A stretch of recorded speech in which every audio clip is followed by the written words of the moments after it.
Hello, hello. We are here back on the High Vibe Podcast Network, Behind the Mic Show with our podcast hosts from our network. How cool is that? I get to sit here and listen and be intrigued by our podcast hosts. Why did they started their shows?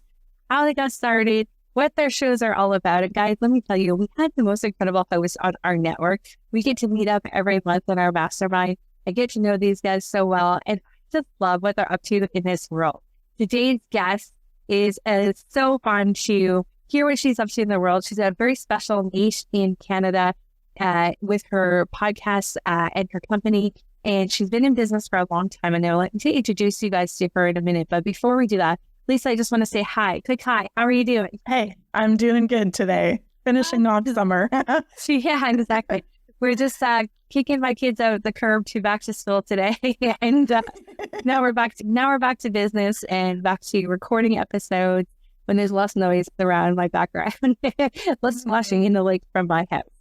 So today's Behind the Mic interview, we're spotlighting Lisa Catallo, a Canadian psychotherapist, group practice owner, and business coach with over 8 years of experience. Lisa helps therapists step into their role as confident, intentional leaders without burning out.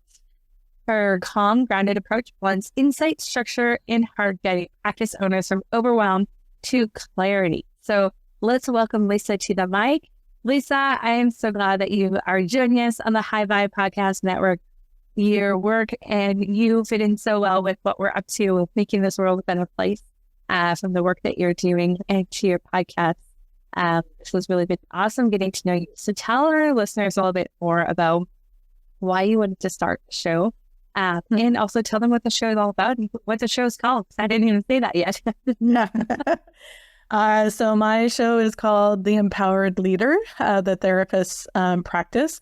So really niched down to supporting therapists in Canada who are starting and growing a group practice.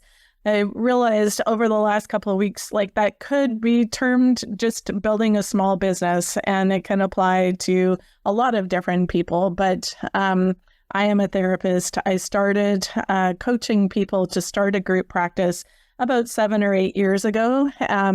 And so wanted to create a show that was speaking to them.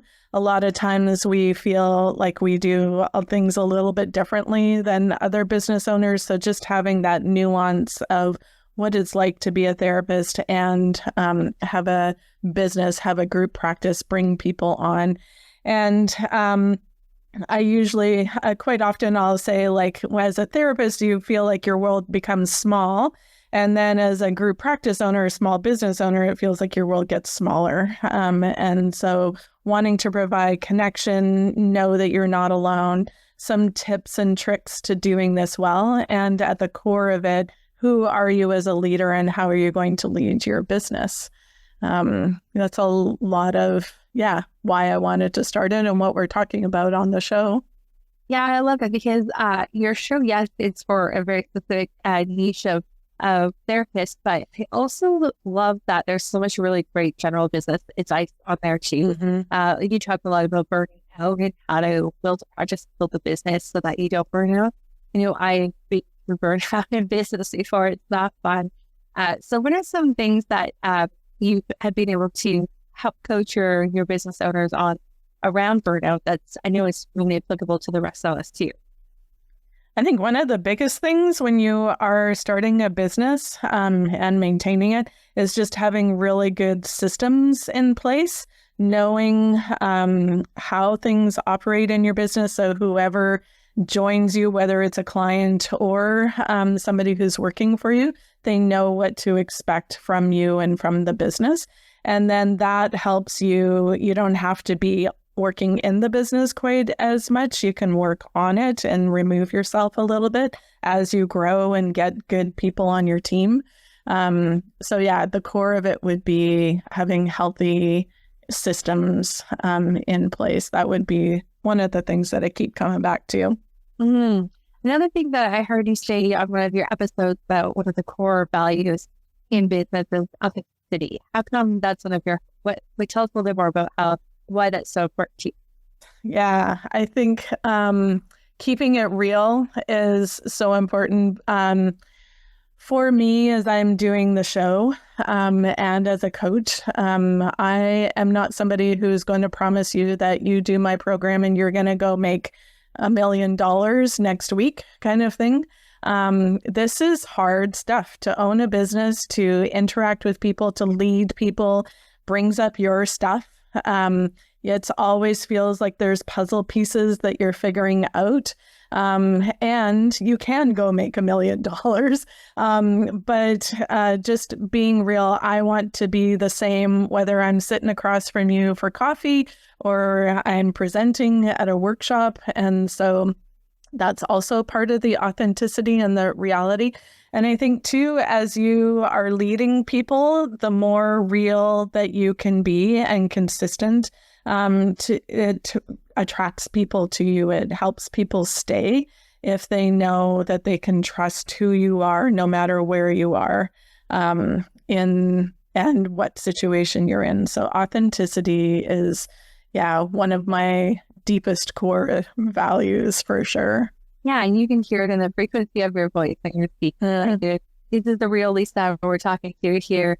And what I love about what you do on your show too, is you just share, you don't only share from a coach perspective of the shoulds and the things that will help you in business, but you share from your own personal journey in it as well, which I think really is relatable to a lot of people. And it's not like a do this, do that kind of conversation. Yeah. It's like, hey, come on, let's try this together and see how it works. And then you've got this community extension from your podcast, which then helps people chat. You can chat about things, things that you're implementing and problem solve and mastermind together. So tell us a little bit about the community you built beyond the podcast. Beyond the podcast.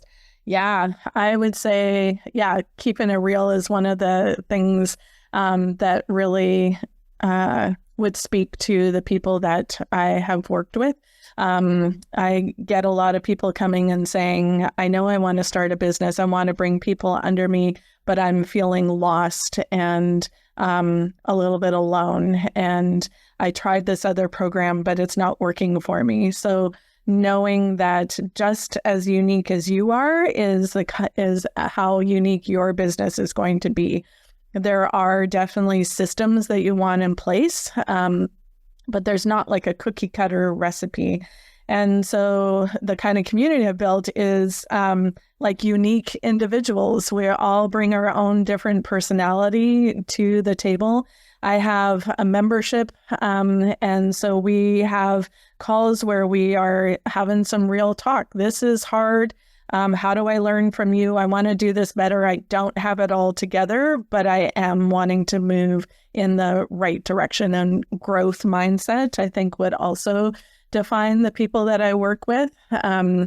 And just really community centered too. So I also do retreats. It's one of the reasons I did a membership, was so that you know that you're not alone. And the coaching that I'm doing as well is I'm going to come alongside you and help you through this to find the best fit for you moving forward. And let's connect you with other people who get it and have maybe a little bit further ahead, but also can support you in that area.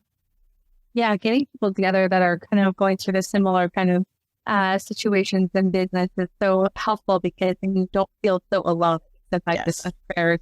We feel like we're like out there by ourselves, swimming around. And it's nice to land in a community with other like-minded people who are out there, seeing similar values and similar goals, to kind of feel aligned with the bigger purpose that we're out here. So part of our entrepreneurs that are on our podcast network is being about high vibe leaders. So tell us what your thoughts are on being a high vibe leader. We definitely are one. And so I would love to hear what you think makes a high vibe leader. If I base it off of the cohort that we had for high vibe leaders, there's a lot of energy that happens with those people, and really just wanting to make a difference in the world with people and for people. If I'm just thinking of some of the calls that we've had, It's almost like, oh my goodness, I can almost feel you in the room, and we're all on a screen kind of thing. And so being a high vibe leader is just really, I think, about connection, about wanting to do things well, about wanting to make a real difference in the world in their area of specialty and passion. Yeah, I love that. You describe your approach to coaching as calm and encouraging. So how do values play into the way you guide your practice owners? I want to work with people in a way that they feel supported, that they feel like they can do this, that they feel capable. And so, yeah, really pouring into people, caring about who they are and some of the things that they are just not quite clicking in or want to do better. And so really coming alongside. I don't think that you have to do it my way, but I have been there before. And so I have some information and a path that you can take, and let's make it work for you in there. And speaking about structure, and it's like you kind of have this like heart and structure. So what does it mean to lead with heart and structure?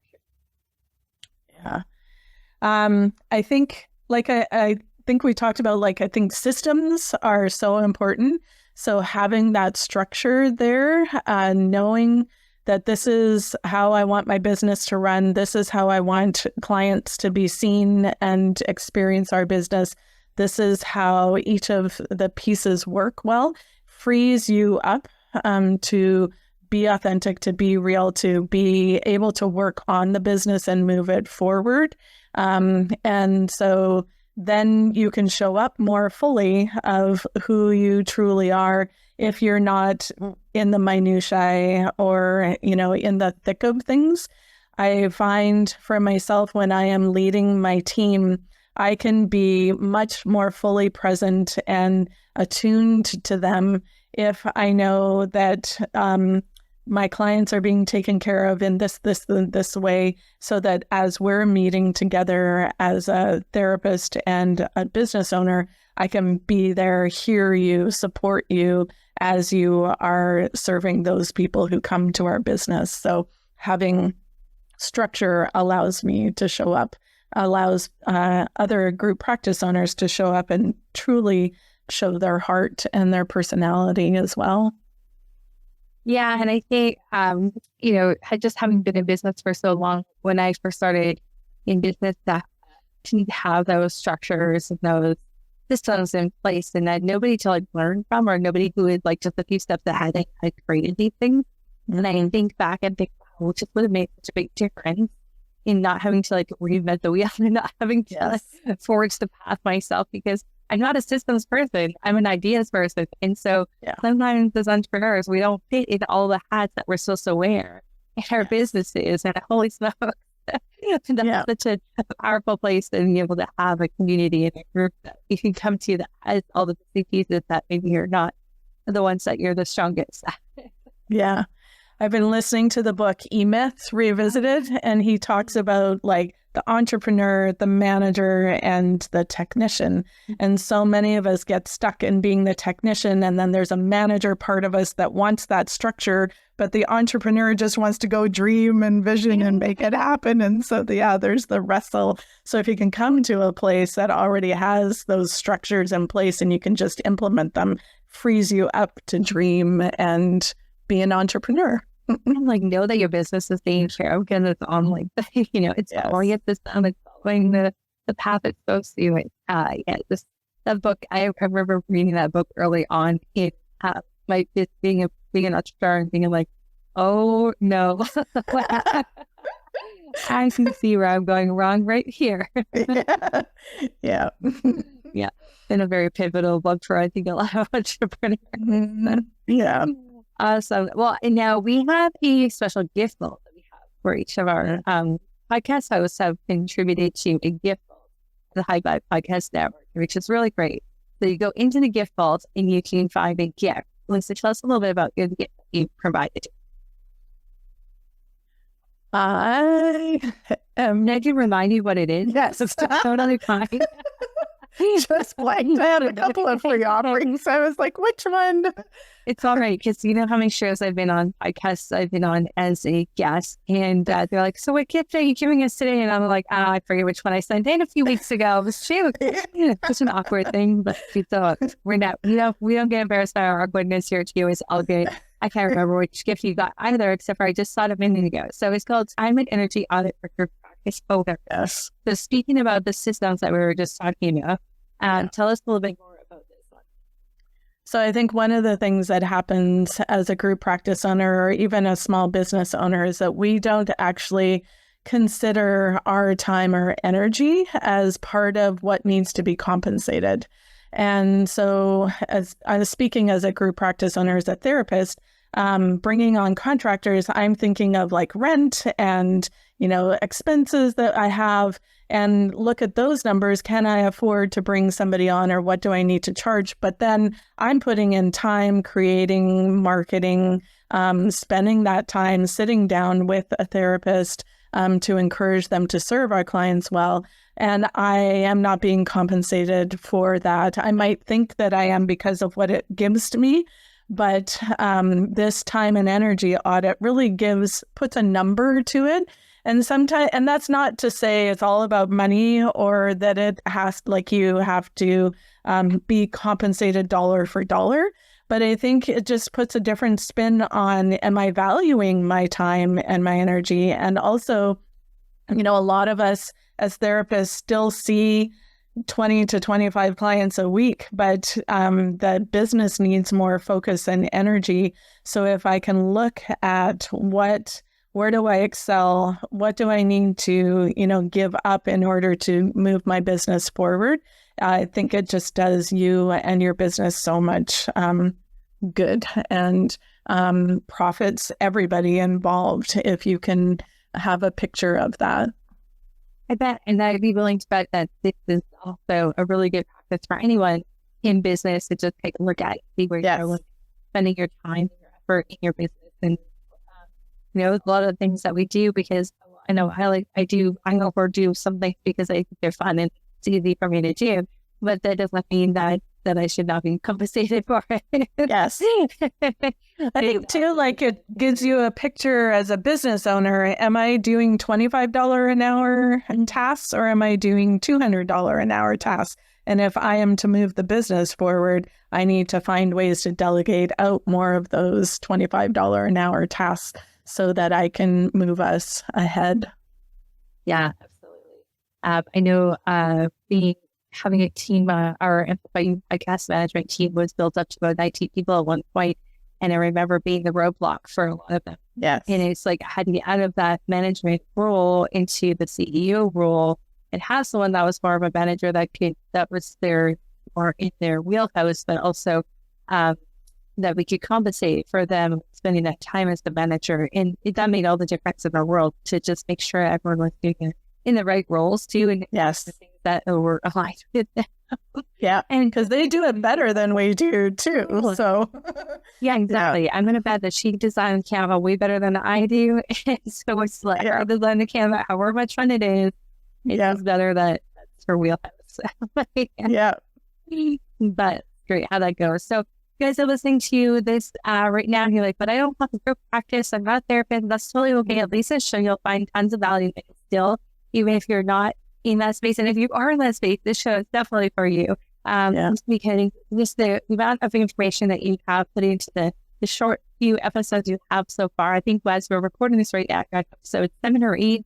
So we're just just nearly into the recording of this show. And I like listening to it. I have learned a lot of things from your show so far around structure. I love hearing about just the rethinking about what your values are in business, and just in business in general is really great value to this show too. And we'd love to have it. We love having it on our High Five podcast now. So, too. Lisa, I want to give you the microphone to share with anyone who's thinking about listening or hasn't listened to your show yet.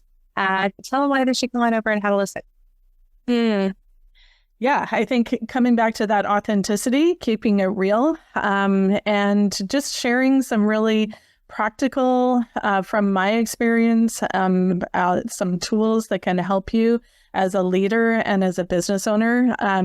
I mix it up between me doing teaching, in quotes, guidance, and then also having interviews. So again, that keeping it real. One of my favorite episodes so far is when my colleague Allison came on and just sharing the realities of being a group practice owner. And I've got a couple more scheduled with other group practice owners, and just kind of like, this is where it's at, and this is what worked for me, and just to know that you aren't alone. Whether you have a group practice or a small business of any kind, I think it can be helpful.